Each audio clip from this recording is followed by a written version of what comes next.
الله أكبر الله أكبر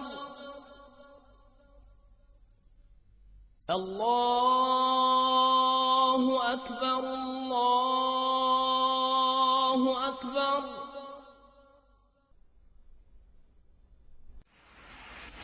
I wish to say finally, as I've said many times before, that this is not a war with Islam. It angers me, as it angers the vast majority of Muslims, to hear bin Laden and his associates described as Islamic terrorists. They are terrorists, pure and simple. Islam is a peaceful and tolerant religion, and the acts of these people are wholly contrary to the teachings of the Quran.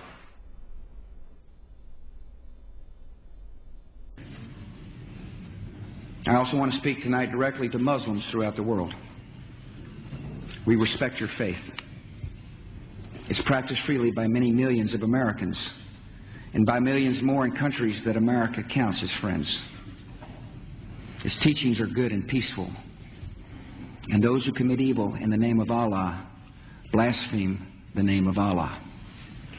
The terrorists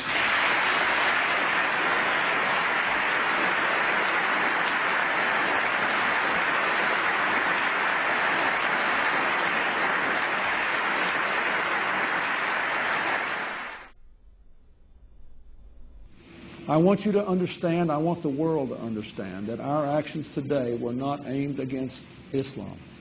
The faith of hundreds of millions of good, peace-loving people all around the world, including the United States. No religion condones the murder of innocent men, women, and children.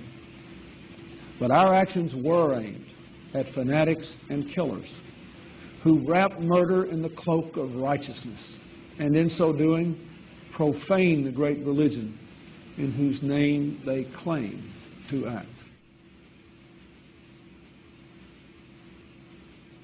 My name is Ken Bigley from Liverpool and Bolton district.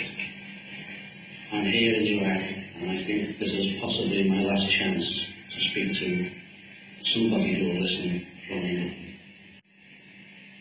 I need you to be compassionate, as you've always said you were, and help me. I don't want to die. حتى نراك طليقة مرتاحة وسنبقى نذبح الكفرة حتى نراك عدت إلى أمك وأبيك أو زوجك وبنيك والله أكبر والعزة لله. الله أكبر.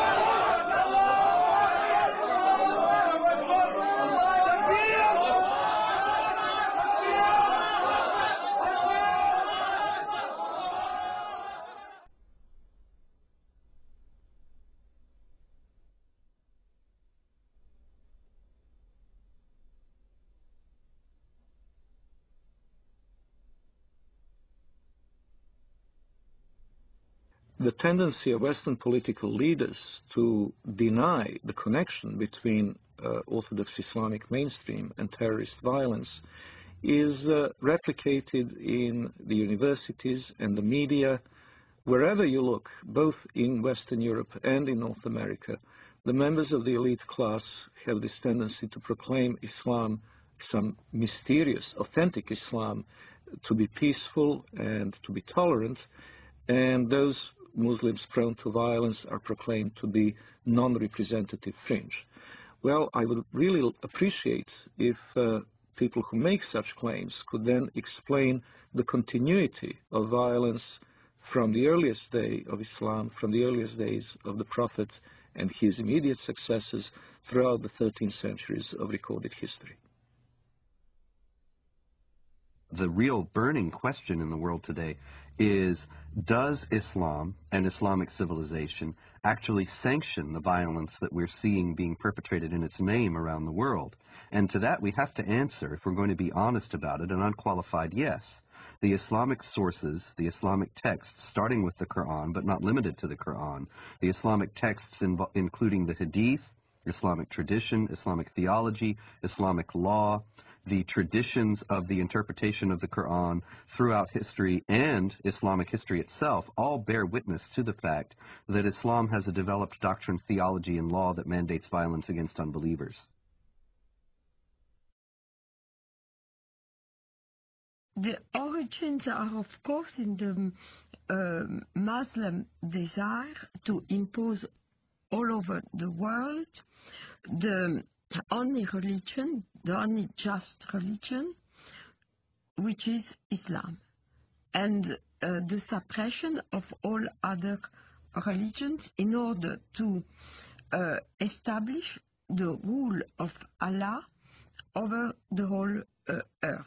This is a religious duty which binds the whole community and which the Muslim community is obliged to impose, because they are obliged to obey the order of Allah, and this is the desire of Allah as expressed in the Quranic revelation. I believe that those terrorists that want to do harm to others are applying the true Islam that was practiced by Muhammad and his followers in the early stage of Islam.